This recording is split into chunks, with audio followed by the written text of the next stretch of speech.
गांव में रहने वाला एक नौजवान लड़का अपने शांत और सरल स्वभाव के लिए पूरे गांव में प्रसिद्ध था। उसका स्वभाव इतना सरल और संकोची था कि वह किसी के भी काम को मना नहीं कर पाता था। वह सिर्फ एक बार के कहने पर किसी की भी मदद के लिए हमेशा तैयार हो जाता था। वह स्वभाव से इतना दयालु था कि उससे किसी की भी दुख और परेशानी देखी नहीं जाती थी। वह जिस प्रकार से भी किसी की मदद कर सकता था वह करने का प्रयास करता था। फिर चाहे किसी को उचित सलाह देनी हो, किसी के काम में हाथ बटाकर उसकी मदद करनी हो या फिर रुपयों पैसों से सामने वाले की मदद करनी हो, वह मदद के लिए हमेशा तैयार रहता था। कई बार तो वह अपने बहुत ही महत्वपूर्ण कामों को छोड़कर भी सामने वाले की मदद करने चला जाता था।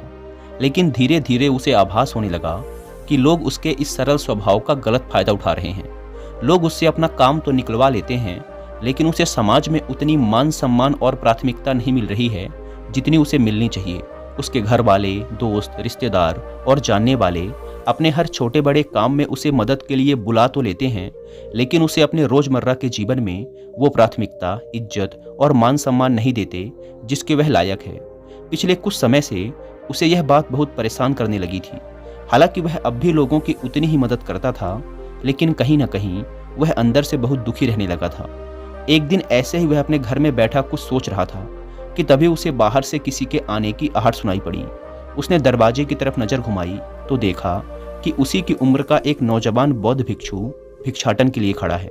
उस भिक्षु के चेहरे पर असीम शांति और अद्भुत तेज था। लड़के ने घर के अंदर से भिक्षा लाकर भिक्षु के भिक्षा पात्र में डाल दी और उनके जाने का इंतजार करने लगा। लेकिन वह नौजवान भिक्षु पूरी शांति और एकाग्रता से उस लड़के के चेहरे की तरफ देख रहा था। अचानक उसने लड़के से पूछ लिया, तुम किसी बड़ी चिंता में दिखाई पड़ रहे हो। पहले तो लड़के ने भिक्षु के प्रश्न को टालने का प्रयास किया, लेकिन फिर उनके बार बार पूछने और उनके शांत चित्त से प्रभावित होकर लड़के ने अपना दुख बौद्ध भिक्षु को बताना शुरू कर दिया। उसने कहा, मैं हर किसी की मदद के लिए तैयार रहता हूँ, मैं हर किसी के लिए उपस्थित रहता हूँ, लेकिन लोग मेरी उपस्थिति को महत्व नहीं देते। समाज में ना तो मुझे और ना ही मेरी ज़रूरतों को प्राथमिकता दी जाती है। मुझे मेरे अच्छे कामों का श्रेय भी कभी नहीं मिल पाता। इतनी मदद करने के बाद भी लोग मेरी उपस्थिति को जानबूझकर नज़रअंदाज कर देते हैं। मुझे कभी भी मेरी अच्छी नीयत और अच्छे काम के लिए उचित मान सम्मान और श्रेय नहीं दिया जाता, और ये सब मेरे अपने परिवार वालों, दोस्तों और रिश्तेदारों के द्वारा किया जाता है, जिस वजह से मैं बहुत ही ज़्यादा आहत और दुखी हूँ। बौद्ध भिक्षु ने उस नौजवान की बात पूरे ध्यान से सुनी और कहा, फिर तो तुम्हें मेरे साथ मेरे गुरु के पास चलना चाहिए। आज आश्रम में हमारे गुरु इसी विषय में प्रवचन देने वाले हैं कि बिना मांगे समाज में उचित मान सम्मान और इज्जत कैसे हासिल करें। वह लड़का भिक्षु के साथ उनके आश्रम चलने के लिए तैयार हो जाता है। जब तक वह दोनों आश्रम पहुंचते हैं तब तक गुरु के प्रवचन देने का समय भी शुरू हो जाता है। तो वह लड़का पहले से कतार लगाकर बैठे छात्रों के पीछे जाकर बैठ जाता है। इसके थोड़ी देर बाद गुरु भी अपना आसन ग्रहण कर लेते हैं। गुरु योग, ध्यान और दर्शन शास्त्र के साथ साथ मानवीय स्वभाव और मनोविज्ञान के भी विशेषज्ञ थे। गुरु ने क्षण भर के मौन के बाद अपना प्रवचन शुरू किया। उन्होंने कहना शुरू किया, क्या आप लोगों ने कभी खुद को ऐसी स्थिति में पाया है जहां आपको लगा हो कि आप दूसरों के लिए प्राथमिकता नहीं हैं? क्या आपने कभी ऐसे समय का सामना किया है जब आपने बहुत बढ़िया काम किया हो, या फिर आपके पास बहुत अच्छी योजना रही हो जिस पर चलकर ही पूरा काम हुआ हो, या फिर आपने सच में किसी का बहुत ही महत्वपूर्ण काम किया हो लेकिन आपको उसका श्रेय नहीं दिया गया? मुझे पता है ऐसे पलों का सामना करना बहुत मुश्किल होता है। दुर्भाग्यवश कई बार जब हम सही दिशा में भी काम कर रहे होते हैं, ऐसा काम कर रहे होते हैं जो सभी के लिए अच्छा होता है और खुद को दूसरों की मदद के लिए उपलब्ध करा देते हैं, लेकिन लोग हमारी उपस्थिति और प्रयासों को उतना महत्व नहीं देते या फिर महत्व ना देने का दिखावा करते हैं। यहाँ तक कि जब आप ऐसे लोगों को खुश करने का प्रयास करते हो जो आपको महत्व नहीं देते, तो ऐसे प्रयासों के बाद आपको और दुखी मिलता है। निश्चित रूप से ऐसे पल व्यक्ति को अंदर से हिला देने वाले होते हैं, और ये स्थिति और भी खराब तब हो जाती है जब ऐसा करने वाला हमारा कोई अपना करीबी हो, जैसे परिवार के लोग, दोस्त या जीवन साथी। वैसे तो हमें किसी से भी मान सम्मान और पहचान की उम्मीद रखनी ही नहीं चाहिए, क्योंकि यह हमारे नियंत्रण के बाहर है, और ऐसी उम्मीद रखने से ज़्यादातर समय दुख और निराशा ही हाथ लगती है, क्योंकि ऐसी उम्मीदें कभी पूरी नहीं होती। लेकिन क्या हो अगर मैं कहूँ कि ऐसे कुछ तरीके हैं जिनका उपयोग करके आप किसी के भी जीवन की प्राथमिकता बन सकते हो और समाज में वो मान सम्मान और पहचान हासिल कर सकते हो जिसके आप लायक हो।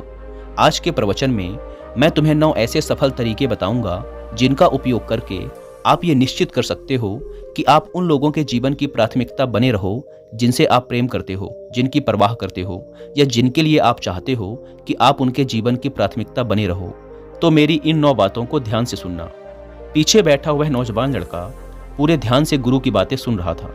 गुरु ने कहना जारी रखा, पहला नियम, खुद को खोने का डर पैदा करो। यह सबसे शक्तिशाली मनोविज्ञान तकनीकों में से एक है जिसका उपयोग आप किसी के भी जीवन में अपना महत्व बढ़ाने के लिए कर सकते हैं। खुद को खोने का डर पैदा करके आप सामने वाले को मजबूर कर सकते हैं कि वह आपको भी अपने जीवन में उचित प्राथमिकता दे। लोग अक्सर नई चीज़ों को पाने के लिए उतना उत्साहित नहीं होते जितना जो उनके पास है उसे खोने से डरते हैं।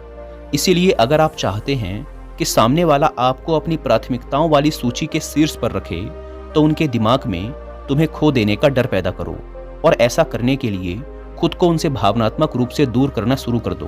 अपनी भावनाओं और व्यक्तिगत बातों को उनसे साझा करना बंद कर दो।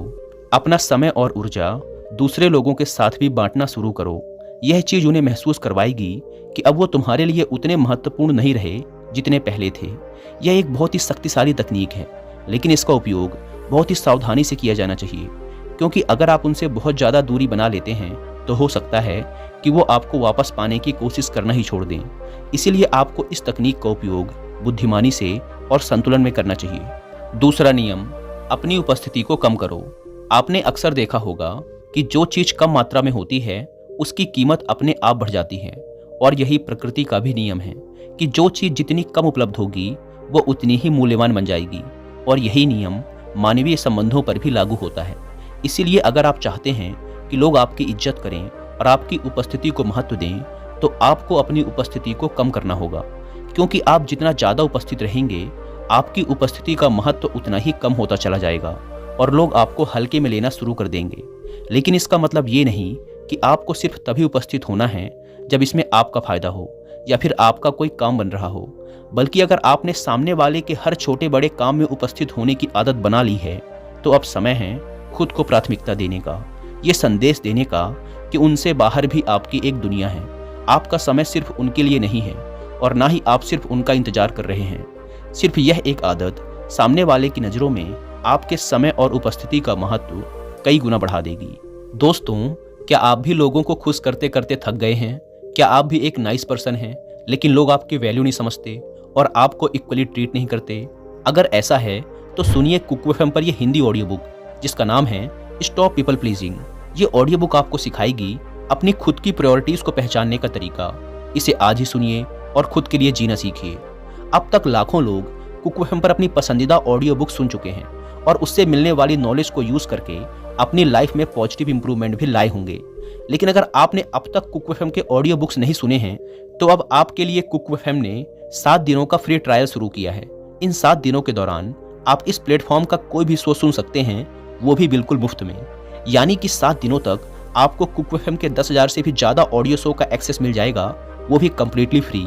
तो फिर देर किस बात की, अभी इस सुविधा का लाभ उठाओ और इस एक्सक्लूसिव ऑफर को अपने दोस्तों और परिवार वालों से भी शेयर करो, क्योंकि यह ऑफर सिर्फ 31 मार्च रात 12 बजे तक ही वैलिड है। लेकिन याद रखें, 7 दिनों बाद आपको इनके मंथली फी से चार्ज किया जाएगा, जो कि 99 रुपीज़ पर मंथ है। ऐप को डाउनलोड करने की link description and first comment पर मिल जाएगी। आइए वीडियो में वापस लौटते हैं। गुरु ने आगे कहा, तीसरा नियम, अपने व्यक्तित्व को रहस्यमयी बनाएं। लोग आमतौर पर गूढ़ और रहस्यमयी चीज़ों की ओर आकर्षित होते हैं। एक रहस्यमय व्यक्तित्व स्वाभाविक तौर पर सबको आकर्षित करता है और अक्सर लोगों को रिश्तों के क्षेत्र में अधिक जुड़ाव महसूस कराता है। थोड़ा रहस्यमय होना आपके लिए फायदेमंद हो सकता है। यदि आप चाहते हैं कि आपको प्राथमिकता दी जाए तो तुरंत अपने बारे में सब कुछ बोलने से बचें। ज़्यादा जानकारी दिए बिना अपने शौक और रुचियों के बारे में संकेत दें। प्रश्नों के थोड़ा घुमा फिरा कर अस्पष्ट उत्तर दें और अपने अतीत के बारे में सब कुछ ना बताएं। अपने जीवन को एक खुली किताब की तरह लोगों के सामने ना रखें। इसका उद्देश्य सिर्फ दूसरे व्यक्ति को अपने बारे में अधिक जानने के लिए उत्सुक बनाए रखना है, और आप देखेंगे कि समय के साथ वो आपको अपने जीवन में प्राथमिकता के रूप में देखना शुरू कर देंगे। चौथा नियम, लोगों को खुद पर निवेश करने दें। यह एक नाजुक कदम है जिसे आपको बुद्धिमानी और संयम से उपयोग करना चाहिए, क्योंकि हमारा उद्देश्य लोगों को खुद से दूर करना नहीं, बल्कि अपनी सही जगह हासिल करना है। इस प्रश्न पर विचार करो कि कौन आपको प्राथमिकता के रूप में देखने के लिए अधिक इच्छुक होगा। कोई ऐसा व्यक्ति जिसने आप में बहुत अधिक निवेश किया है, या कोई ऐसा व्यक्ति जिसने आप में बिल्कुल भी निवेश नहीं किया है? उत्तर स्पष्ट है। तो यदि आप चाहते हैं कि कोई आपको प्राथमिकता के रूप में देखे, तो आपको उन्हें अपने में निवेश करने की अनुमति देनी होगी। यह कई तरीकों से किया जा सकता है। उदाहरण के लिए, उन्हें अपना समय आप पर निवेश करने दें, उनकी भावनाओं को अपने से जुड़ने दें, केवल उन झूठी उम्मीदों को बढ़ावा ना दें जिन्हें आप जानते हैं कि आप पूरा नहीं कर पाएंगे। साथ ही यह भी दिखाएं कि आपका समय मूल्यवान है, हमेशा उपलब्ध ना रहें और कभी कभी उन्हें भी आपका इंतजार करने दें।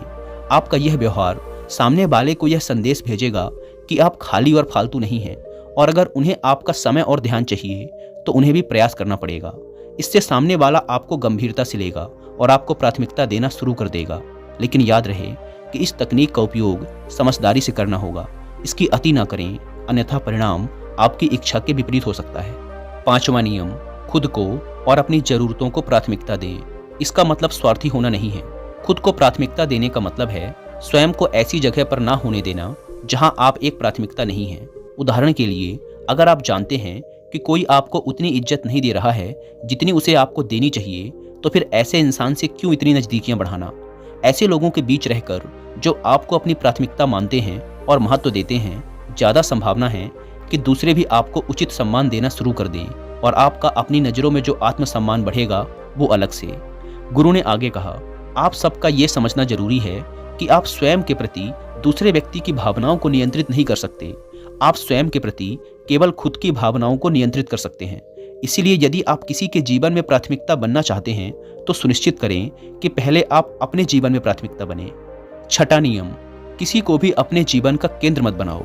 किसी को भी अपने दिमाग में इतना बड़ा मत बनाओ कि वो आपके जीवन का केंद्र बिंदु बन जाए कि जब तक वो इंसान आप पर ध्यान न दे, आपकी तारीफ ना करे, आपको खुशी नहीं मिलती। अगर उस इंसान ने कह दिया कि आज आप अच्छे लग रहे हैं या आपने ये काम अच्छा किया है, तो आप खुश हो जाते हो। लेकिन अगर किसी दिन उसी इंसान ने कह दिया कि आप ठीक नहीं हो या आपका ये काम मुझे पसंद नहीं आया, तो आप दुखी हो जाते हो। अगर आपने इस स्तर तक किसी और को अपने जीवन का नियंत्रण दे रखा है, आपने उसको इतना बड़ा बना रखा है, तो खुद को दुखी करने की व्यवस्था आपने खुद कर रखी है, क्योंकि आपकी भावनाओं की चाबी उस व्यक्ति के हाथ में है। वो जब चाहे आपको खुश कर सकता है और जब उसका मन करे वो आपको दुखी भी कर सकता है। कोई भी इंसान कभी भी ऐसे व्यक्ति को गंभीरता से नहीं लेता जब उसे पता चल जाता है कि सामने वाला मेरे ध्यान और परवाह का भूखा है। इसके विपरीत, जब लोगों को ये लगने लगता है कि आपको उनके ध्यान की परवाह नहीं है, तो वो आपकी तरफ और आकर्षित होते हैं और समय के साथ आपको और भी महत्व देने लगते हैं। 7वां नियम, हमेशा बातचीत शुरू करने वाला व्यक्ति बनना बंद करो। अगर आप ऐसे व्यक्ति हैं जो हमेशा खुद सामने वाले से बातचीत की शुरुआत करते हैं, तो अपनी इस आदत पर लगाम लगाइए। यह नियम कुछ लोगों को अजीब लग सकता है, क्योंकि अगर हम किसी के जीवन में प्राथमिकता बनना चाहते हैं, तो क्या हमें बातचीत की शुरुआत करने वाला व्यक्ति नहीं बनना चाहिए? तो इसका जवाब है नहीं, क्योंकि जब आप हमेशा बातचीत की शुरुआत करने वाले व्यक्ति बन जाते हैं, तो सामने वाला आपको हल्के में लेना शुरू कर देता है।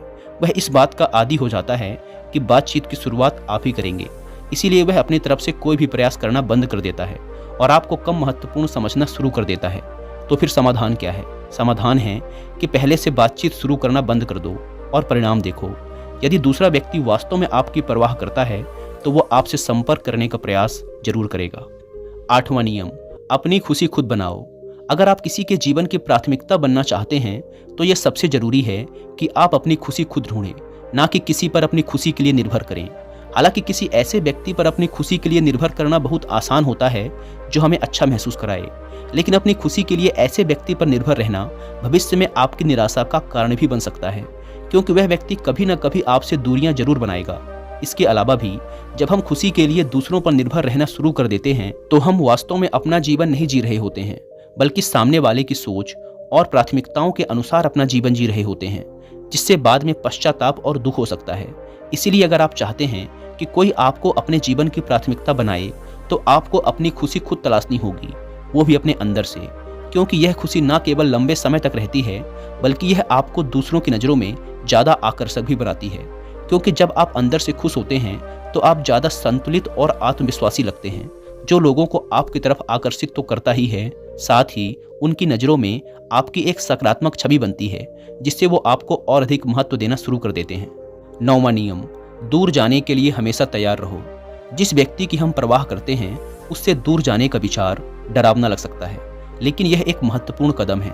यह दिखाकर कि आप दूर जाने से नहीं डरते हैं, आप यह संदेश भेज रहे हैं कि आप अपनी योग्यता से कम कुछ भी स्वीकार नहीं करेंगे।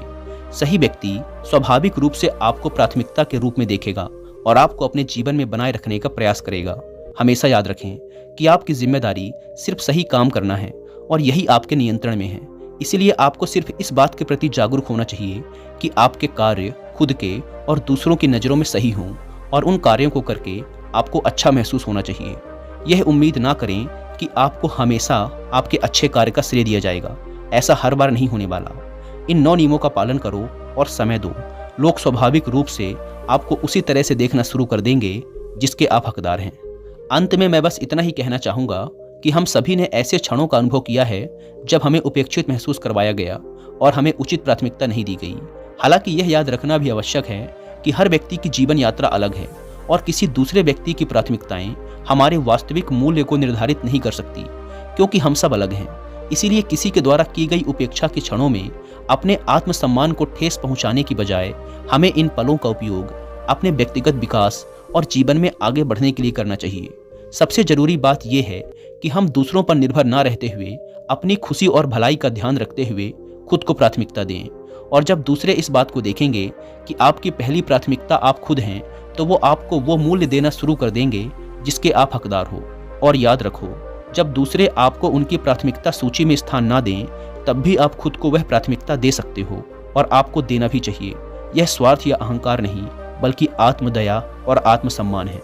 ऐसा करके आप खुद के साथ और दूसरों के साथ अच्छे और स्वस्थ रिश्ते बनाए रख सकते हैं, अपने लक्ष्य और ज़रूरतों के अनुसार उचित निर्णय ले सकते हैं और अधिक खुश, संतुष्ट और सार्थक जीवन जी सकते हैं। इतना कहने के बाद गुरु ने अपना प्रवचन समाप्त किया और वहाँ से चले गए। धीरे धीरे सारे छात्र भी वहाँ से चले गए, लेकिन वो नौजवान लड़का अभी भी गुरु की बातों में खोया हुआ था। उसे अपने प्रश्नों का उत्तर मिल चुका था। उसने मन ही मन उस नौजवान भिक्षु और उसके गुरु को धन्यवाद किया और वहाँ से चला गया। दोस्तों, उम्मीद है कि आपको इस वीडियो से बहुत कुछ सीखने को मिला होगा। और हाँ, कुक एफएम को डाउनलोड करने की link description and first comment पर मिल जाएगी। इसके 7 डेज फ्री ट्रायल का फ़ायदा जरूर उठाएं। धन्यवाद।